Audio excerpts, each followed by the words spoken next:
Kemudian dari pokok Allah membentangkan dan menyempitkan, akhirnya bisa disimpulkan manusia hidup di dunia ini ketika diberi rezeki oleh Allah, modelnya itu kadang-kadang brol habis mati. Seperti Nabi Sulaiman. Sejak kecil sudah kaya raya, kemudian setelah jatahnya habis lalu meninggal dunia. Kemudian ada yang model cerit, mulai hidup sampai tua sampai mati hanya cerit, akhirnya apa? Habis mati.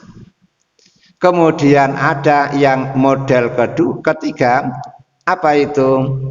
Cerit,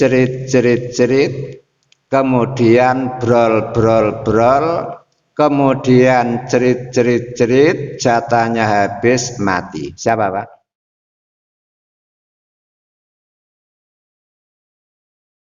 Assalamualaikum warahmatullahi wabarakatuh. Bismillahirrahmanirrahim. Alhamdulillahi rabbil alamin. Wassalatu wassalamu ala nabiyyinal amin Muhammadin wa alihi wa sahbihi ajmain, amma ba'du. Hadirin Bapak Ibu jamaah salat subuh rahimakumullah. Dalam pagi hari yang cerah ini kita akan mengkaji surat Az-Zariyat, surat yang ke-51, ayat yang ke-58. A'udzu billahi minasyaitonir rajim. Innallaha, sesungguhnya Allah, huwa dia Ar-Razzaqu, yang sangat memberi rezeki, Dzul Quwwati, yang mempunyai kekuatan, Al-Matinu, yang sangat kokoh. Innallaha huwar razzaqu dzul quwwatil matin. Sesungguhnya Allah zat yang maha memberi rezeki, yang mempunyai kekuatan yang sangat kokoh. Yang akan saya terangkan pagi hari ini adalah Ar-Razzaqu, sifat Allah yang maha memberi rezeki.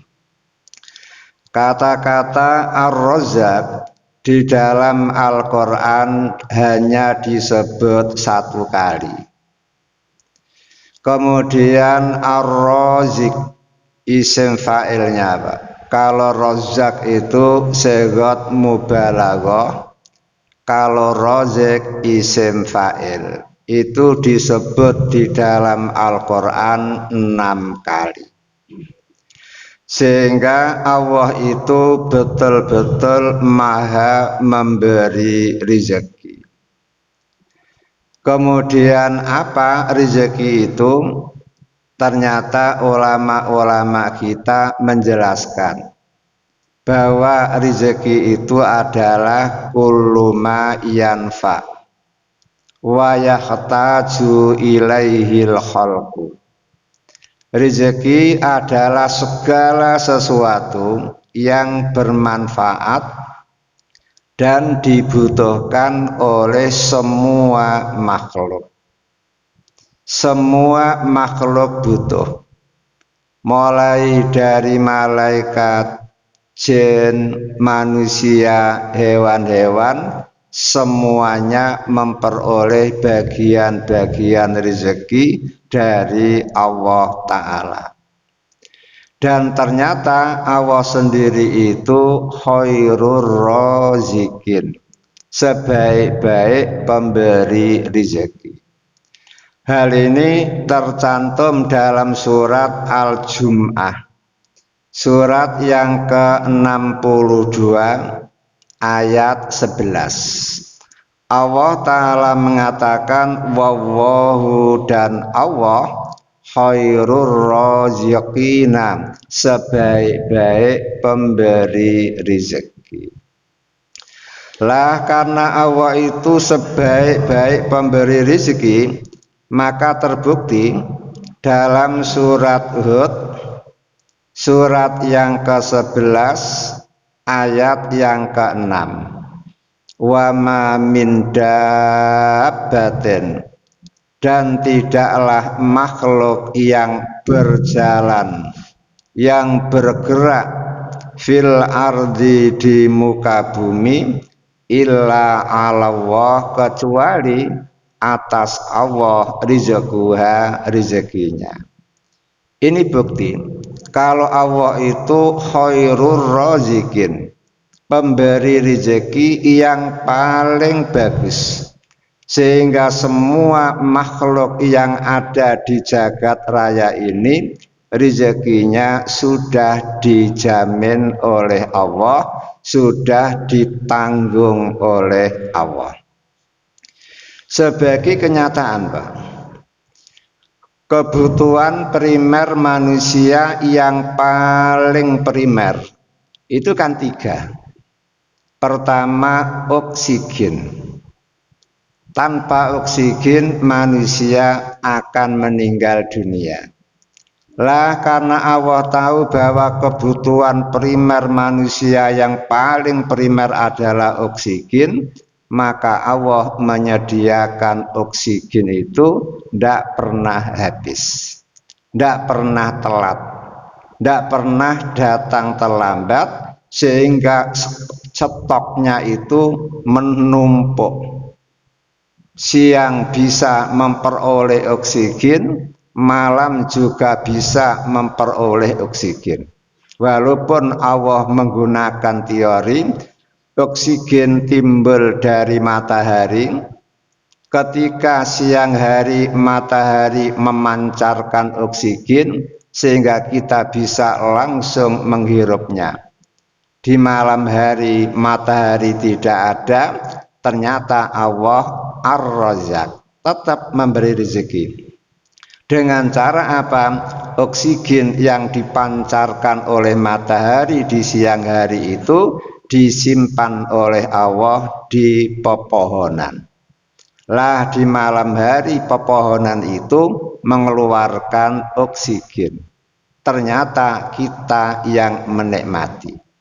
Itulah bukti bahwa Allah itu Ar-Razzaq, betul-betul maha pemberi rezeki. Kemudian kebutuhan primer manusia yang paling primer kedua adalah air.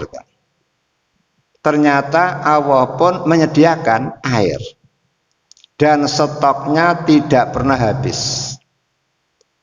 Karena 60% manusia itu terdiri dari air.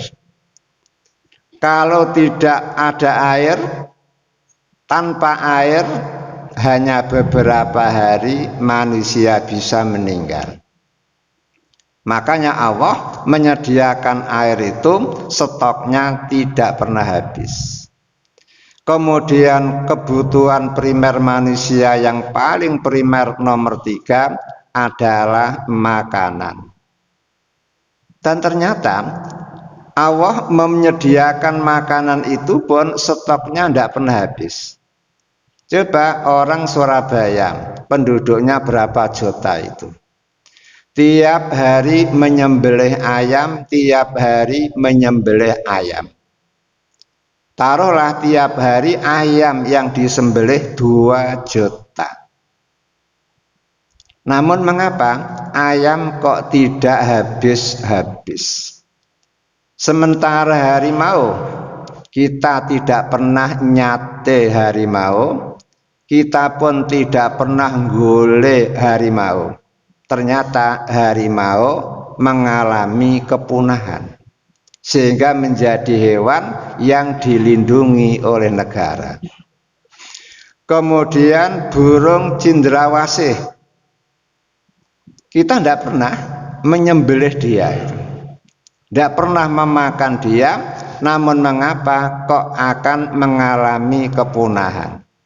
Sehingga dilindungi oleh negara agar tidak hilang begitu saja. Sementara ayam yang tiap hari kita sembelih, kambing tiap hari kita sembelih, kemudian lembu tiap hari kita sembelih, lah kok selalu ada. Inilah bukti kalau Allah itu betul-betul Ar-Razzaq, Maha pemberi rezeki. Dan di dalam memberi rezeki Allah itu tidak pandang bulu. Jin yang kafir dikasih, jin yang mukmin dikasih. Manusia kafir dikasih, manusia mukmin dikasih. Kemudian hewan-hewan yang halal untuk dimakan ya dikasih, hewan-hewan yang haram dimakan juga dikasih. Yang malas bekerja tetap dikasih, yang punya semangat kerja tinggi juga dikasih. Hanya di dalam Allah membagi rezeki itu mempunyai beberapa model. Model yang dipakai oleh Allah di dalam memberi rezeki itu bisa jenengan lihat dalam surat Al-Isra. Surat yang ke-17 ayat 30. Inna rabbaka, sesungguhnya Rabb kamu. Rabb itu artinya apa, Pak? Pencipta, pemilik, pengatur, penguasa. Ya besutur rizqa, membentangkan rezeki, liman untuk orang yasa'u yang Allah kehendaki. Wa yaqdiru, dan Allah menyempitkan rezeki. Innahu kana bi ibadihi khabiram basiram, sesungguhnya Allah terhadap hamba-hambanya sangat melihat dan sangat mengetahui dengan teliti. Dari ayat ini jelas sekali Allah membagi-bagi rezeki kepada hambanya. Itu modelnya ada dua. Ia besutu, membentangkan, berarti brol, akhirnya menjadi the have. Akhirnya menjadi orang kaya raya. Hal ini bisa jenengan lihat para artis ya. Umurnya masih muda sudah kaya raya, rumahnya besar-besar dan banyak, kendaraannya pun mewah-mewah, bahkan banyak artis-artis kita yang bisa beli pesawat terbang pribadi. Padahal kita mikir parkirnya saja berapa, Pak ya? Kemudian tempatnya itu berapa sewanya, namun mereka bisa membeli. Dan gara-gara yapsutu Allah membentangkan rezeki, akhirnya ada kan orang walimatul ursi saja menghabiskan biaya 560 miliar. Tahu ya? Halizah itu waliyatul ahdi, putri mahkota Brunei Darussalam, itu ketika kawin menghabiskan biaya 560 miliar. Kalau artis Indonesia ketika kawin ada yang menghabiskan 200 miliar. Itulah ia besutu. Allah betul-betul membentangkan rezeki kepada hamba yang dikehendaki sesuai dengan kehendak Allah sendiri. Namun wayak diru, kadang-kadang Allah memberi rezeki kepada hambanya itu dengan model cerit-cerit gitu. Sehari hanya 30.000, sehari hanya 50.000, sehari hanya 80.000, sehari hanya 120.000. Padahal anaknya 8, rumahnya kontrak. Jenengan bisa membayangkan. Lah gara-gara yakdiru, akhirnya hidupnya selalu berkekurangan. Itulah kehendak Allah Ta'ala. Kemudian dari pokok Allah membentangkan dan menyempitkan, akhirnya bisa disimpulkan manusia hidup di dunia ini ketika diberi rezeki oleh Allah, modelnya itu kadang-kadang brol habis mati. Seperti Nabi Sulaiman, sejak kecil sudah kaya raya, kemudian setelah jatahnya habis lalu meninggal dunia. Kemudian ada yang model cerit, mulai hidup sampai tua sampai mati hanya cerit, akhirnya apa? Habis mati. Kemudian ada yang model ketiga, apa itu? Cerit, kemudian brol, kemudian cerit, jatahnya habis mati. Siapa, Pak? Nabi Muhammad. Ketika masih kecil hidupnya itu menderita, fakir, sehingga ekonominya cerit, sampai dia buruh angon kambing milik orang Arab ala kororito dengan upah beberapa rupiah, hanya untuk mempertahankan hidup. Lah setelah kawin dengan Nyai Khadijah berubah menjadi brol kaya raya, karena memang Nyai Khadijah adalah saudagar kaya yang kekayaannya itu melampaui batas, Pak. Karena apa? Dia pedagang antar negara. Sekali datang ke negara, jual barang membawa onta ribuan, pulang membawa barang pokok ribuan onta juga, sehingga kayanya luar biasa. Kemudian setelah Nabi Muhammad hijrah ke Madinah, rezekinya berubah lagi menjadi cerit. Sampai Nyai Aisyah sendiri pernah bercerita, wahai keponakanku, demi Allah saya pernah melihat bulan terbit, kemudian terbit lagi, kemudian terbit lagi, 2 bulan berturut-turut di rumah Rasulullah tidak ada api yang menyala. Bayangkan, 2 bulan berturut-turut di rumah Rasulullah tidak ada api yang menyala. Lalu keponakannya tanya, lalu jenengan kok bisa bertahan hidup? Alama atas apa itu? Kata dia, aswada ini. Yang membuat kami tetap hidup adalah aswada ini, 2 yang hitam. Apa itu? Korma dan air. Sehingga yang dimakan hanya korma, yang diminum hanya air, sehingga Nabi Muhammad selama 2 bulan, Pak, tidak ngopi, Pak. Kalau jenengan kan langsung ngeluh ya.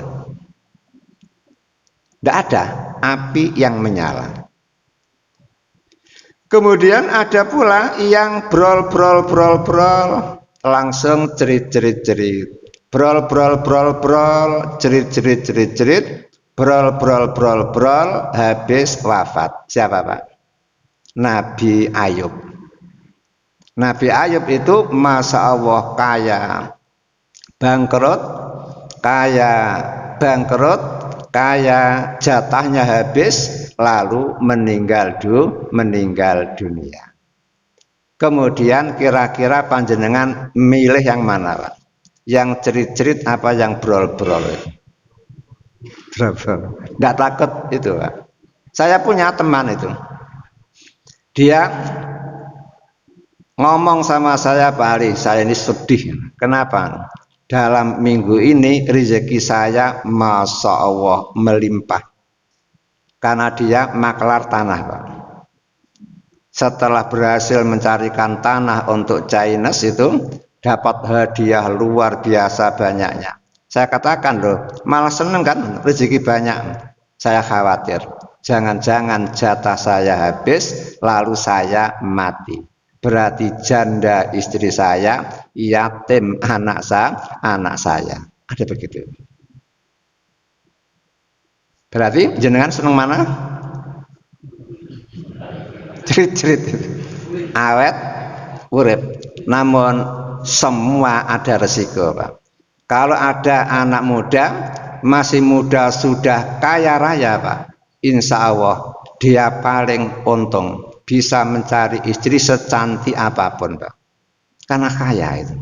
Namun begitu kawin, lah kok rezekinya kembali cerit, apa Pak yang terjadi? Istrinya kabur, Pak. Kan resiko. Namun resiko pula kalau ketika masih muda rezekinya cerit. Ini paling repot, cari jodoh, Pak. Siapa perempuan cantik yang mau dikawin oleh pemuda yang miskin? Kendaraannya saja sepeda onto yang ada musiknya, Pak. Keratak. Kan tidak ada. Sementara syahwat menggelora. Akhirnya dia kawin seadanya. Setelah dapat bojo seadanya, lah kok rezekinya brol karena dia diangkat menjadi DPR atau diangkat menjadi menteri atau diangkat menjadi pegawai KPK yang gajinya sekian itu. Berubah menjadi kaya. Ternyata istri sudah terlanjur jelek, rezeki mulai brol. Bagaimana Pak? Menderita tidak itu? Mau kawin lagi, tidak sampai hati. Melaratnya orang tua, enaknya wong, kan begitu. Lah makanya ala kulli hal, atas segala ketentuan kita cukup nu'minu biqadarillah. Kita perlu beriman dengan takdir Allah. Karena apa? Semua yang terjadi pada diri kita adalah atas ketentuan Allah. Hadirin jamaah sholat subuh rahimakumullah. Walaupun Allah itu ar-Razzaq, maha pemberi rezeki, namun ar-rizqu yutlabu wala yuhabu majanan. Rezeki harus dicari. Rezeki tidak akan diberikan cuma-cuma. La yuhabu majanan, tidak diberikan secara gratisan. Makanya di dalam Al-Quran surat Al-Ankabut surat yang ke-29 ayat 17 Allah Ta'ala mengatakan fabatahu indawahir rizqa. Fabatahu maka mencarilah kalian indawah di sisi Allah ar-rizqa akan rezeki. Ayat ini menyuruh Pak, menyuruh kepada kita agar kita mencari rezeki. Di mana rezeki itu dicari? Indawah, di sisi Allah. Sehingga jangan sampai ada orang mukmin mencari rezeki di Gunung Kawi. Jangan sampai ada orang mukmin mencari rezeki di gerumbul-gerumbul, berhala-berhala, lalu minta kaya kepada mereka. Jangan. Allah mengatakan fabatahu indawahir rizqa, carilah rezeki di sisi Allah. Karena memang Allah itu ar-Razzaq, zat yang maha memberi rezeki. Hanya orang di dalam mencari rezeki itu garis besarnya ada dua Pak. Ada mencari rezeki dengan menggunakan okol. ya dapat. Ada pula yang menggunakan otak, ya dapat, dikasih. Hanya secara umum orang yang bekerja mencari rezeki dengan menggunakan otak itu insya Allah hasilnya lebih banyak. Lebih banyak. Sebagai kenyataan, sama-sama buruhnya, Pak. Yang satu buruh mengambil batu di kali mulai jam 7 pagi sampai jam 4 siang. Keringetnya habis, tulang-tulangnya hampir remuk. Setelah jam 4 datang, dia dapat upah 100.000. Sementara ada buruh mengambil batu kecil hanya setengah jam dapat honor 30 juta. Mengapa? Karena batu yang diambil adalah batu ginjal. Berarti kan beda. Itu namanya apa? Wa may yu'tal hikmata faqad utiya khairan katsiran. Siapa yang diberi hikmah oleh Allah, maka dia akan diberi harta kekayaan yang banyak. Al-hikmah di situ artinya ilmu, pengetahuan, dan teknologi. Sehingga kalau ada orang bekerja kok menggunakan ilmu, harapan secara umum hasilnya lebih banyak dibanding dengan sekedar okol.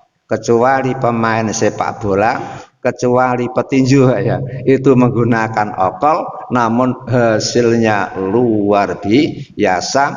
Mike Tyson menjadi orang terkaya muda gara-gara pukulannya, namun karena kurang hati-hati akhirnya menjadi miskin kembali. Itulah bukti brol lalu cerit begitu.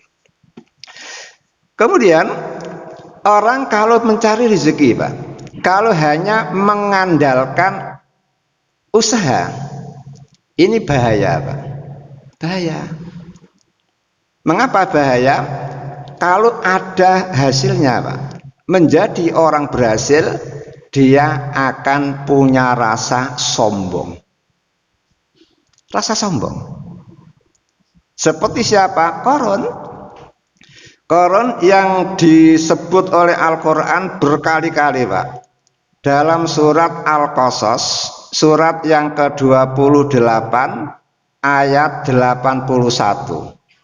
Itu menjelaskan, ketika Korun menjadi orang terkaya yang tidak ada bandingannya lagi, masa Allah sombongnya luar biasa. Kemudian diingatkan oleh temannya, la tafroh, wahai Korun, Anda jangan sombong. Anda menjadi orang kaya raya itu karena pemberian dari Allah. Apa kata dia? Wahai teman-temanku, saya kaya raya ini tidak ada kaitannya dengan Allah. Innama utituhu ala ilmin indi. Saya diberi kekayaan yang melimpah ruah ini karena saya itu SE, sarjana ekonom. Karena saya ini MBA, magister lah ya, ekonomi. Akhirnya menjadi kaya raya. Lah gara-gara Korun tidak mengakui bahwa semua nikmat itu adalah pemberian dari Allah, padahal Al-Quran mengatakan ma bikum min nikmatin faminallah. Semua nikmat yang ada pada diri kalian adalah pemberian dari Allah. Akhirnya apa? Fa khasafna bihi wa bidarihil ardh. Lalu Allah menenggelamkan bumi. Al-ardh, maf'ul bih. Bumi ditenggelamkan. Karena bumi tempat berpijaknya Korun ditenggelamkan oleh Allah, akhirnya Korun pun ikut tenggelam. Wabidari, dan rumahnya ikut tenggelam, berikut semua kekayaannya pun ikut tenggelam. Berarti yang ditenggelamkan oleh Allah adalah buminya, tempat dia berpijak, tempat rumah dia dibangun, tempat gudang-gudang kekayaannya dibangun. Akhirnya menjadi longsor, sehingga sekarang disebut Buhairatu Qarun, Danau Qarun. Buhairah itu isim tasghir, bahrun lautan luas, lautan gede. Kalau buhairun itu lautan kecil. Hirotun kucing gede, huroirotun kucing cilik. Kalbun anjing besar, kulaibun anjing kecil. Abdullah hamba Allah yang besar, Ubaidullah hamba Allah yang kecil. Itu namanya apa? Isim tasghir. Lah, tempat tenggelamnya Qarun ini Pak sekarang rame Pak sebagai tempat wisata. Maka silahkan panjenengan kalau umroh itu umroh plus, habis umroh jalan-jalan ke Mesir. Kalau dulu hanya tambah 10 juta. Kalau sudah sampai di Mesir silahkan melihat jenazahnya Fir'aun yang masih ada hingga sekarang. Kemudian jangan lupa panjenengan pergi ke kampung Fayum. 60 kilo dari Kairo itu ada desa Fayum, disitulah desanya Qarun, dan disitulah dia ditenggelamkan oleh Allah. Hanya pesan saya, kalau panjenengan sempat ke Buhairatu Qarun, jangan lupa membawa cangkul. Silakan mencangkul di sana Pak ya. Nanti panjenengan akan menemukan harta Qarun. Kalau di PP lagi tidak ada Pak, harta Qarun. Makanya tidak perlu panjenengan menggali. Insya Allah tidak akan ketemu. Ini bukti Pak. Kalau orang berusaha, kerja tok Pak, maka kalau berhasil akan lupa kepada Allah sehingga timbul rasa sombong. Makanya Al-Quran menambahi di samping usaha apa? Berdoa. Sehingga di dalam surat Maidah surat yang kelima ayat 144 disebutkan warzukna wa anta khairur razikin, warzukna ya Allah berilah kami rezeki. Berdoa, warzukna berilah kami rezeki, wa anta khairur razikin sedangkan engkau sebaik-baik pemberi rezeki. Nah, apa rahasianya? Di samping usaha, di samping kerja, kemudian harus berdoa. Iya Pak. Kerja ada nilai pahala dalam pandangan Islam, doa adalah ibadah, ada nilai pahala. Lah kalau panjenengan bekerja sambil berdoa, insya Allah gagal usaha panjenengan tetap akan memperoleh keberkahan, berkah dalam kegagalan. Namun kalau ditakdir berhasil, maka keberhasilan panjenengan pun berkah. Mengapa berkah? Karena panjenengan sadar bahwa ini adalah pemberian dari Allah, bukan semata-mata keringat panjenengan, bukan semata-mata karena ilmu panjenengan. Sehingga betul-betul barokah. Jatuh ya barokah, berjaya juga barokah. Kemudian lebih-lebih Pak, ditambah satu lagi Pak, maka malah bisa mendatangkan keberkahan. Apa itu? Di samping kerja, berdoa, beramal, ngamal Pak. Istilahnya apa? Hidup nyah-nyoh. Bukankah Nabi Muhammad mengatakan tidaklah seseorang berinfak melainkan Allah membukakan pintu-pintu rezeki. Berarti semakin banyak panjenengan berbagi, maka semakin terbuka lebar pintu-pintu rezeki buat panjenengan. Makanya ada kan orang kaya Surabaya yang tadinya jatuh bangun, kemudian dia datang kepada seorang alim, lalu tanya, "Tat, mengapa sih kami ini jaya tidak lama bangkrut lagi, berjaya tidak lama bangkrut lagi, ada apa itu?"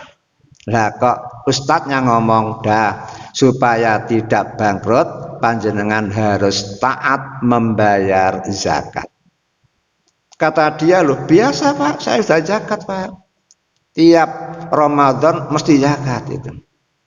Kata ustadznya, bagaimana cara kamu zakat? Gini, setiap menjelang Ramadan saya beli sarung, saya beli pakaian, semua karyawan saya kasih bagian. Kata ustadznya, itu bukan zakat, tapi itu apa Pak? Parcel Pak ya, hadiah apa? Hadiah lebaran. Loh, apa bedanya? Beda. Kalau zakat itu total semua kekayaan kamu di bank, yang ada di saham, kemudian yang ada di lemari besi, kemudian barang-barang yang disiapkan untuk dijual, total semuanya ternyata terkumpul berapa Pak? 1 M umpama, berarti ambil rubu'ul usri, 1/4 dari 1/10 bahasa Nabi Pak. Rubu'ul usri, paham Pak ya? Rubu'ul usri artinya apa? 1 M dibagi 10 dulu, berarti 100 juta kan Pak ya? Kemudian 100 juta dibagi 4, berarti selawe juta. Itu namanya apa? Rubu'ul usri bahasa Nabi. Kalau bahasa panjenengan 2,5%. Itu kemudian berikan, jangan kepada karyawan, karena karyawan ada dua, ada karyawan yang mampu, ada karyawan yang fakir miskin. Ya, yang fakir miskin boleh dikasih, yang mampu tidak boleh. Oh gitu. Akhirnya dipraktekkan Pak, ternyata betul. Tahun berikutnya Masya Allah dia mengeluarkan zakat selawe juta, tahun berikutnya 75 juta sampai 600 Pak. Tiap tahun zakat yang dikeluarkan. Setelah 600 saya tidak mengikuti Pak. Karena apa? Membaca Quran tidak ketemu itu. Ya orang Surabaya itu. Berarti apa? Infak itu ternyata begitu. Berarti semakin banyak berbagi, rezeki semakin terbuka. Samalah dengan Abdurrahman bin Auf. Makanya orang kalau bekerja, berdoa, kemudian kok berhasil, yakin dia pandai bersyukur seperti yang dilakukan oleh Nabi Sulaiman. Coba lihat Nabi Sulaiman di dalam surat An-Naml Pak ya, surat yang ke-27 ayat yang ke-40. Setelah Nabi Sulaiman matur, wahai para menteriku, siapa di antara kalian yang bisa mengangkat istana Bulqis ke sini? Padahal Bulqis itu hidup di negara Yaman Pak. Son'a, ibu kotanya namanya Son'a. Sementara Nabi Sulaiman hidup di Palestina. Nabi Sulaiman mengharap supaya istana Ratu Bulqis diangkat ke Palestina. Pada waktu itu menterinya Nabi Sulaiman dari golongan jin yang bernama Ifrit. Dia mengatakan, wahai Nabi Sulaiman, saya sanggup mendatangkan istana Ratu Bulqis ke sini, namun dalam waktu setengah jam. Setengah hari. Kata Nabi Sulaiman, oh kalau setengah hari terlalu lama. Saya khawatir, jangan-jangan nanti Ratu Bulqis sudah datang ke sini, istana belum datang.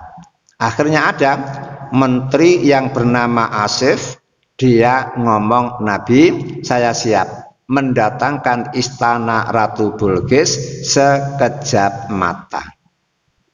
Lah betul Pak. Begitu dia hanya membaca 2 kalimat dan seandainya saya tunjukkan kepada panjenengan, insya Allah jenengan tidak akan dikabulkan Pak ya. Karena makom panjenengan belum seperti dia begitu. Hanya mengucapkan 2 kalimat saja, lah kok istana Ratu Bilqis sudah ada di hadapan Nabi Sulaiman. Lah setelah istana Ratu Bilqis ada di hadapan Nabi Sulaiman, apa yang diucapkan Nabi Sulaiman? Hadza min fadli Rabbi. Ini adalah salah satu dari karunia Robku Allah. Liyabluwani sebagai ujian loh Pak. Nabi Sulaiman punya anggapan Pak, keberhasilan dia memimpin, keberhasilan dia usaha itu adalah ujian. Diuji oleh Allah, aaskuru, apakah aku bisa bersyukur, am akfur, atau justru malah mengingkari. Inilah hebatnya Nabi Sulaiman. Sehingga semakin banyak keberhasilan yang diraih oleh Nabi Sulaiman malah khawatir. Jangan-jangan tidak bisa mensyukuri. Padahal ada kaidah Pak. Kullu nikmatin la tuqarribukum ilallah fahiya baliyatun. Semua nikmat yang Allah berikan kepada panjenengan kok tidak bisa mendekatkan panjenengan kepada Allah, maka nikmat itu akan berubah menjadi bencana. Contoh, anak itu merupakan nikmat dari Allah Pak. Makanya anak harus bisa Pak membuat panjenengan lebih dekat kepada Allah. Dengan cara apa? Umur 7 tahun sudah disuruh salat. Menyuruh salat pahala. Pahala. Lumayan. Baru menyuruh pahala. Mengajari Fatihah pahala. Mengajari asal pahala. Kemudian umur 10 tahun kok masih meninggalkan, boleh dipukul. Namun dorban tarbawiyan, pukulan untuk mendidik, bukan dorba iqab, pukulan untuk menghukum, bukan dorba adzan, bukan pukulan untuk menyakiti.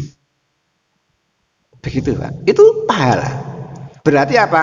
Dengan kedatangan anak, panjenengan malah banyak memperoleh pahala-pahala karena panjenengan bisa mendidik anak dengan baik. Maka nikmat yang semacam itu Pak akan tetap menjadi nikmat, tidak akan berubah menjadi malapetaka. Namun kalau anak dibiarkan, dimanjakan, tidak pernah dididik agama Pak, akan menjadi baliyah, malapetaka Pak. Akan membuat orang tua bangkrut, akan membuat orang tua sedih, kumat paru-parunya watuk-watuk gara-gara anak yang tidak disyukuri.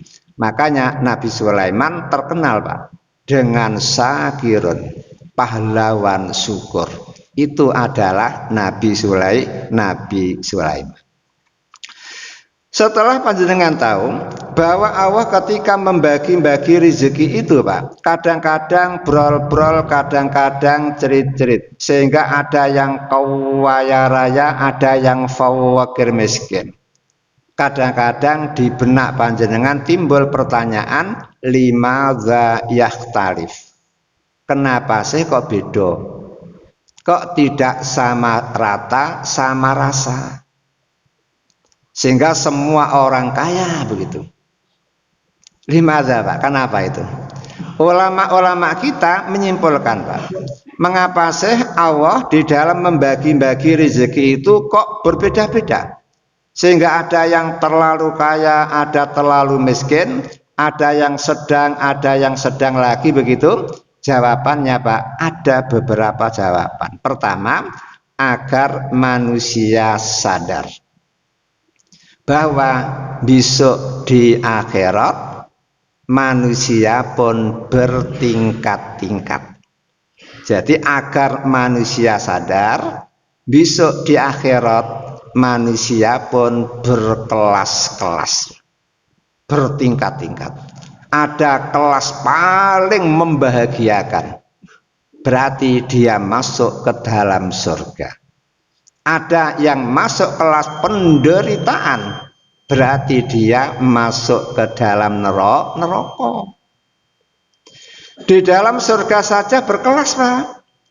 Karena surga itu kan 100 derajat, 100 tingkatan.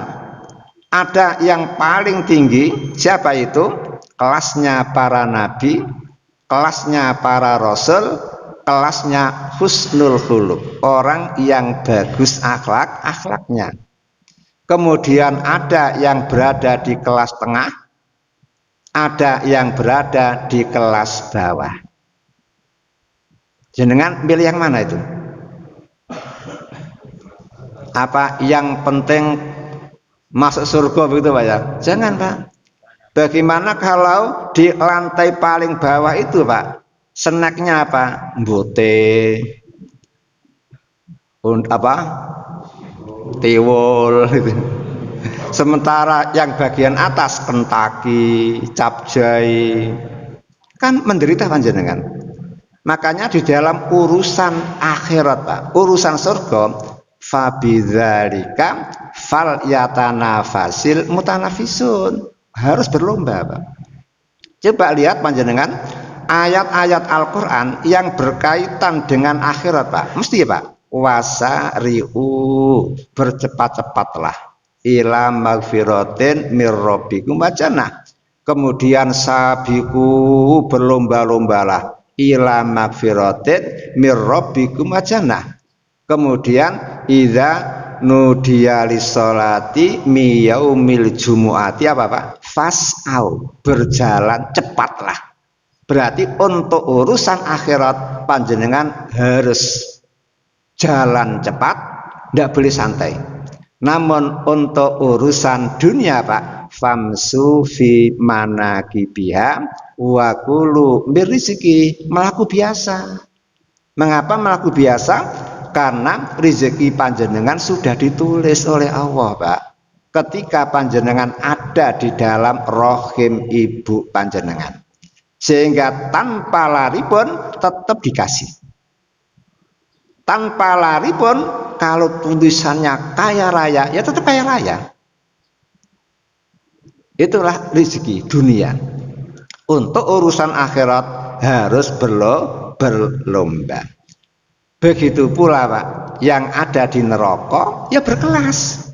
Karena neraka yang sedalam itu Pak, dibagi menjadi 3. Ada kelompok yang paling bawah, itulah namanya kelompok orang munafikin. Sehingga Allah mengatakan innal munafikin fiddarkil asfali minanar. Sesungguhnya orang-orang munafik besok pada hari kiamat akan dimasukkan Allah ke dalam neraka di tingkatan yang paling bawah, asfal Pak. Asfal itu apa? Tempat lewatnya tergandeng Pak. Berarti apa? Paling menderita, paling berat dan paling penyet. Kemudian kelas tengah itu kelasnya orang kafirin. Kemudian neraka yang paling atas adalah kelasnya orang mukmin mujrimin, mukmin yang banyak dosa dan dosanya belum diampuni oleh Allah. Makanya perlu dicuci dulu oleh Allah di neraka sampai dosanya hilang, bersih, tinggal imannya, barulah dikeluarkan dari neraka masuk ke dalam surga. Di surga dia digojlok teman-temannya, disebut jahanamiyin, mantan neraka jahanam itu. Mau gak begitu Pak? Mampir dulu ke neraka sebelum masuk ke dalam surga. Wal iyadzubillah, kita perlu berlindung diri kepada Allah agar kita langsung saja ke neraka, tidak perlu mampir ke dalam neraka. Ini itu Pak yang pertama. Makanya ada Pak seorang tabiin namanya Hasan Al-Bisri Pak. Dia berfatwa kepada santri-santrinya, wahai santri-santriku, kalau kamu kalah dengan teman-temanmu di dalam urusan dunia, maka kalahkan mereka dengan urusan akhirat. Bayangkan Pak ya. Kalau panjenengan kok kalah dengan tonggo-tonggo panjenengan dalam urusan dunia, jangan tidak perlu kecil hati. Kalahkan mereka dengan urusan akhirat. Panjenengan qobliyah subuh saja berapa Pak hasilnya Pak? Dapat pahala yang nilainya lebih baik daripada dunia seisinya kan? Berarti panjenengan sudah lebih unggul dalam pandangan Allah dibanding dengan tetangga jenengan yang tidak qobliyah subuh. Panjenengan jamaah subuh saja seperti panjenengan sholat semalam penuh. Berarti lebih unggul jenengan bagi dengan tonggo yang tidak mengikuti sholat jamaah subuh, maka jangan kecil hati. Kemudian alasan yang kedua Pak, untuk melatih syukur dan sabar. Untuk melatih syukur dan sabar. Karena yang namanya orang hidup ketika mencari rezeki kadang-kadang berhasil, kadang-kadang tidak, kadang-kadang berhasil. Lah kalau sudah menyadari semacam itu, yakin dia akan menjadi orang yang bersyukur di saat memperoleh kesuksesan, akan menjadi orang sabar ketika menghadapi kegagalan. Padahal syukur mendulang pahala, sabar juga mendulang pahala. Makanya Nabi Muhammad di dalam hadis riwayat Imam Muslim mengatakan ajaban lil mu'min. Orang mukmin itu memang ajaib. Orang mukmin memang ajaib. Tidak ada orang seperti orang mukmin. Apa ajaibnya? Ketika sukses dia pandai bersyukur. Syukur mendulang pahala.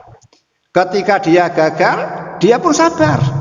Sabar juga mendulang pahala. Sabar itu amalan yang bagus.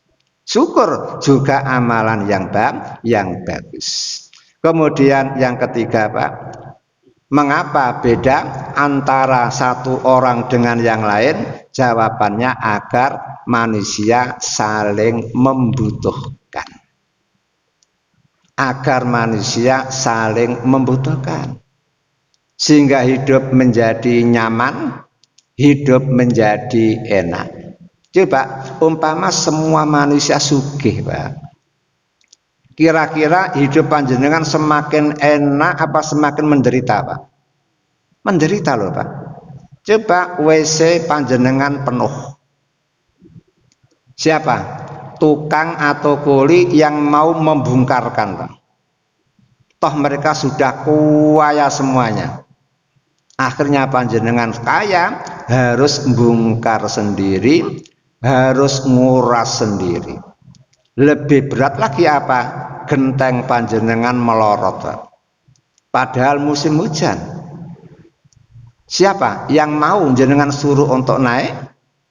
Sementara panjenengan sendiri bobotnya 1 kintal lebih Pak. Mana mungkin akan memanjat genteng kan gitu kan? Malah susah.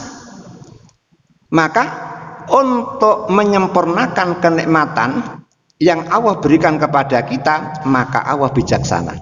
Membuat manusia ada yang kaya, membuat manusia ada yang fakir, sehingga orang kaya butuh tenaga orang miskin butuh uangnya orang kaya. Akhirnya apa? Hidup saling membutuhkan, hidup saling menghargai, hidup saling mengkasihi.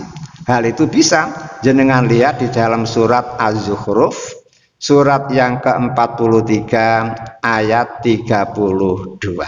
Saya percepat. Kemudian yang keempat, agar manusia selalu baik dan benar. Jadi perbedaan rezeki itu membuat manusia mengharapkan kepada manusia agar selalu baik dan selalu benar. Karena apa? Rezeki sudah ditentukan Allah. Dia mencari dengan cara halal ya segitu, mencari dengan cara yang haram sebegitu. Tidak percaya Pak? Tanyakan kepada Mas Dayus saja. Apa? Ya Dayus dulu Pak, pegawai pajak yang masih muda tapi sudah kaya raya dulu Pak. Siapa? Dayus tak Dayus itu Pak. Nah itu kan begitu kan? Takdirnya memang begitu Pak. Takdirnya fakir ya fakir. Ketika dia kaya mendadak, ketahuan kan? Akhirnya tertangkap, ternyata korupsi. Akhirnya hartanya diminta kembali. Sekarang kembali menjadi miskin lagi. Kan begitu kan? Berarti apa? Dengan perbedaan rezeki itu diharapkan oleh Allah agar manusia selalu di dalam kebenaran, di dalam kebaikan. Karena Al-Quran surat Asy-Syura surat yang ke-42 ayat 27 menjelaskan Pak, walau basatallahu rizqa li ibadihi labagau fil ardi. Seandainya Allah membentangkan rezeki Pak kepada hamba-hambanya sehingga semua hambanya menjadi kaya raya Pak, labagau, tentu mereka akan semakin dolim, semakin nakal, titik-titik membayar orang untuk membunuh lawan politiknya, kan begitu aja, lawan bisnisnya, lawan pacarnya, kan begitu Pak. Coba lihat kalau ibu-ibu kan apal itu, karena suka lihat sinetron itu, rata-rata ada preman bayaran kan, yang siap melakukan apapun yang penting fulus itu rahasianya Pak. Makanya Allah mengatur dengan cara beda, walakin yunazzilu biqadarin ma yasa. Allah menurunkan rezeki dengan ukuran yang Allah kehendaki.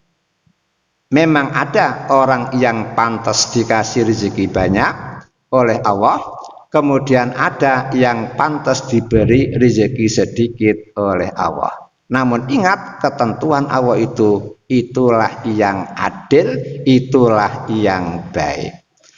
Mengapa kok bisa baik, adil? Iya Pak, karena di dalam hadis qudsi Pak, para ahli hadis mengatakan sanatnya laisa biqawiyin, kurang kuat, namun isinya, matannya itu bagus. Kata Nabi Muhammad, Allah Ta'ala berfirman, inna min ibadi man yasluhu imanuhu bil ghina lau afqartuhu lakafaro. Sesungguhnya sebagian dari hambaku, kata Allah, ada manusia yang imannya bagus, Islamnya bagus, ibadahnya bagus, gara-gara sugih. Gara-gara sugih. Orang semacam ini rawan, kata Nabi, kata Allah, lau afqartuhu lakafaro. Seandainya dia ku bikin fakir, bangkrut, lakafaro, dia malah kafir Pak. Bayangkan, ketika sugih taatnya beribadah luar biasa, iman Islamnya bagusnya luar biasa, ketika bangkrut lah kok malah kafir. Mengapa kafir? Karena begitu bangkrut datang ke Gunung Kawi, Mbah, cucunya bangkrut Mbah, gitu. Warungnya sepi Mbah, gitu. Kata Mbah, ya rubah sajalah nama warung kamu dari nama Barokah menjadi Warung Kawi Jaya. Kawi karena datang di Gunung Kawi, gitu. Jaya menjadi jaya. Berarti apa? Kafar kan? Dia melakukan tindak kekafiran. Wong Allah Ar-Razzaq tidak dimintai, justru malah minta kepada Gunung Kawi. Apalagi kafar Pak? Gara-gara bangkrut, akhirnya apa? Dia malah ini ya. Dia malah apa? Malah menjual diri Pak. Ada kan itu? Menjual diri. Ada lagi gara-gara bangkrut dia menjadi bandar sabu-sabu. Gara-gara bangkrut dia menjadi perampok. Itu kan perbuatan kafir. Ada yang seperti itu. Kemudian yang kedua kata Allah, wa inna min ibadi man yasluhu imanuhu bil fakri lau agnaituhu lakafaro.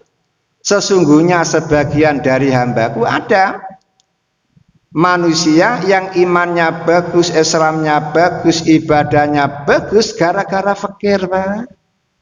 Sehingga sobo masjid saja waktu sholat tiba dia yang azan, dia yang qomat, dia yang jadi imam, Pak.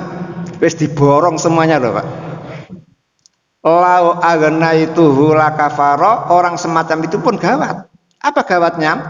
Seandainya dia ku bikin sugih, malah berubah menjadi kafir. Mengapa kafir, Pak? Lah iya, dulu ketika fakir, Pak, dengan bojo itu masya Allah runtang runtung. Istri pergi ke dapur diikuti, pergi ke jeding diikuti, pergi ke kamar diikuti, Pak. Pokoknya runtung. Begitu kaya, mobil punya duit lebih-lebih, Pak. Istri hamil tua, dia langsung jalan-jalan, mampir ke Doli, Pak. Lupa, Pak, ya. Kalau sudah ditutup oleh Bu Risma, datang ke tempat pelacuran, loh, Pak. Bayangkan, Pak. Berubah kan itu? Ada orang yang model semacam itu.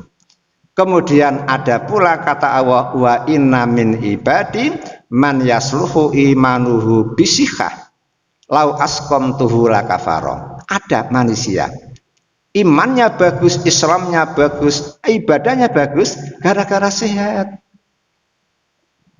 Orang semacam ini pun rawan. Apa rawannya? Lau askom tuhu lakafaro. Seandainya dia ku bikin sakit, malah kafir. Buktinya apa? Ketika sakit lah kok nyuruh istrinya, dek datang ke wong pinter, dek. Kira-kira sopo sing gawe aku loro. Jelas ginjalnya yang kena, Pak. Lah kok datang ke mbah pinter, wong pinter, Pak, ya. Akhirnya orang pinter datang, Pak. Begitu bawa, oh iya ada di kasur jenengan, dibuka ada bendanya. Oh di pojok sana ada, begitu, Pak. Udah, pokoknya semuanya itu, udah, Pak. Bayangkan, padahal dia tahu bahwa Allah itu Al-Safi. Allah masfi anta safi, kan ya, yang memberi kesembuhan. Dia tidak minta kepada Allah, justru malah minta kepada Mbah Dukun. Kafir kan? Kufur. Kemudian ada lagi kata Allah, wa inna min ibadi man yasluhu imanuhu bisaqami. Ada manusia itu imannya bagus, Islamnya bagus, ibadahnya bagus gara-gara sakit-sakitan. Ambien gak waras-waras, prostat bertahun-tahun, gara-gara dia sakit-sakitan, akhirnya apa? Sawobo masjid, tiap ada kajian selalu ikut, pokoknya tiap nganggur wiridan, begitu dibikin sehat oleh Allah, berubah, Pak. Berubah. Ada kan begitu itu? Nah, makanya ala kulli hal, atas kondisi apapun, situasi apapun, panjenengan harus, Pak, al istiqomah. Istiqomah di dalam beribadah, istiqomah di dalam menambah ilmu.